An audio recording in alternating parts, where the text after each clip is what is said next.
नमस्कार. Let's cook with Vaishu या चॅनलवर तुम्हा सर्वांचे स्वागत आहे. आजची रेसिपी आहे टिफिनसाठी चटपटीत कोबीची भाजी. कोबीची भाजी सर्वांच्याच परिचयाची आहे. अनेक प्रकाराने तुम्ही कोबीची भाजी घरात करतच असाल, पण आज जी आपण बघणार आहोत ती मठाची डाळ घालून केलेली कोबीची भाजी. आता तुम्ही मठाच्या डाळीऐवजी मुगाची, हरभऱ्याची डाळ घालू शकता. चला तर मग रेसिपीला सुरुवात करूया. त्यासाठी इथे मी एक कोबी घेतला आहे. तो अशा प्रकारे कट करून घ्यायचा आहे. कोबी बारीक कट करून घ्यायचा आहे. अशा प्रकारे मी इथे कोबी एकदम बारीक कट केलेला आहे. तुम्ही पाहिजे तसा कोबी कट करू शकता. अशा प्रकारे आपण इथे सर्व कोबी कट करून घेतलेला आहे. आता कोबी 2-3 पाण्याने स्वच्छ धुवून घ्यायचा आहे. कोबी धुताने कोबीमध्ये थोडेसे मीठ टाकायचे आहे, त्यामुळे कोबी व्यवस्थित धुतला जातो. आता कढाईमध्ये तेल टाकायचे आहे. तेल गरम झाल्यावरती त्यामध्ये मोहरी टाकायची आहे.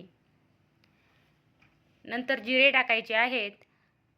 थोडीशी हळद टाकायची आहे आणि आपण स्वच्छ धुवून घेतलेला कोबी टाकायचा आहे. सर्व कोबी टाकून त्यामध्ये आपण 10 मिनिट पाण्यामध्ये भिजवून घेतलेली मठाची डाळ टाकायची आहे. इथे मी अर्धी वाटी मठाची डाळ 10 मिनिट पाण्यामध्ये भिजवत ठेवली होती. मठाची डाळ टाकून व्यवस्थित मिक्स करून घ्यायची आहे.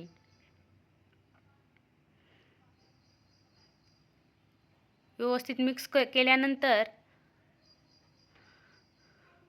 त्यामध्ये आता आपण बारीक करून घेतलेला शेंगदाण्याचा कूट टाकणार आहे.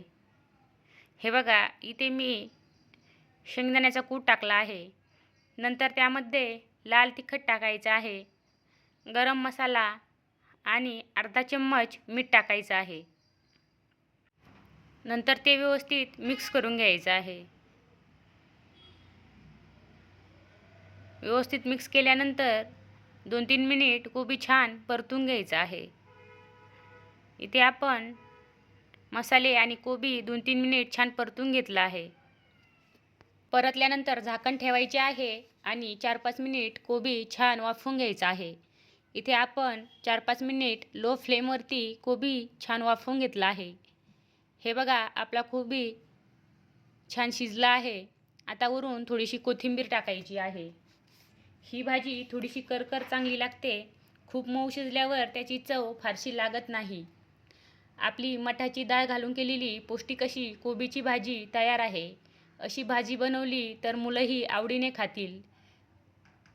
तुम्ही ही भाजी मुलांना टिफिनसाठी देऊ शकता. ही भाजी तुम्ही नक्की करून बघा आणि कशी झाली ते मला कमेंट करून नक्की सांगा. रेसिपी आवडली असेल तर लाईक करा आणि चॅनल सबस्क्राईब करा. पुन्हा भेटूया अशाच नवनवीन रेसिपींसोबत. धन्यवाद.